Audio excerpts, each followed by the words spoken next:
তখন আমি আমার চেহারাটাকে যেভাবে মানুষের সামনে আমার তুলে ধরার দরকার। অবশেষে শাকিব খানের তুফান ছবির দুষ্টু কোকিল গানকে নিয়ে মুখ খুললেন স্বস্তিকা মুখোপাধ্যায়।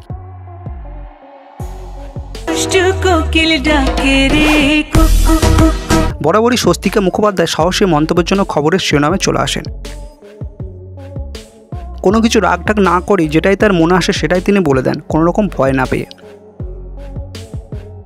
বর্তমানে যেখানে দুষ্টু কোকিল গানে মিমি চক্রবর্তীর অশ্লীল পোশাক নিয়ে সমালোচনার আগুন জ্বলছে, তারই মাঝে তার মিমিকে নিয়ে বিস্ফোরক মন্তব্য যেন আগুনের উত্তাপকে বহুগুণে বাড়িয়ে দিল। কেন মিমি এই ধরনের পোশাক পরেছেন সেটার কারণও তিনি জানিয়ে দিলেন।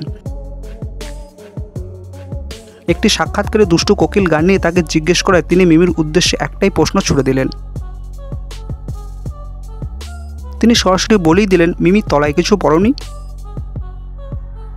তো বন্ধুরা, মিমির পোশাক নিয়ে স্বস্তিকার এইরকম প্রশ্ন করা কি ঠিক হয়েছে? কমেন্টে অবশ্যই জানাবেন। ভালো থাকবেন, সুস্থ থাকবেন।